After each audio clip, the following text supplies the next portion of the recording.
years, with the UN warning the conflict could escalate into full-scale war. But how did the situation explode so suddenly? The proposed eviction of several Palestinian families from the Sheikh Jarrah neighbourhood in East Jerusalem is one factor driving the latest violence. They've been living in the area since 1956, and the possibility of eviction sparked international criticism and a protest which left 22 Palestinians injured when Israeli police moved in to clear a road. Israeli police clashed with Palestinians after Friday prayers at the Al-Aqsa Mosque, built on a compound known to Muslims as the Noble Sanctuary and to Jews as the Temple Mount. It is one of the holiest sites in the city for both religions. Israeli police fired stun grenades inside the mosque itself, while Palestinians threw stones.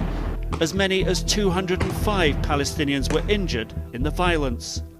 2 days later, the Israeli Supreme Court postponed a decision on evicting the Palestinian families from their homes, and the Jerusalem Day parade was rerouted to try and avoid further confrontation. Sirens sounded in Jerusalem at 6 p.m. as militant groups in Gaza, namely Hamas and Islamic Jihad, fired 6 rockets at the city in retaliation, they say, for the action of the Israeli police. Israel then launched airstrikes into Gaza and called up 7,000 army reservists into active duty.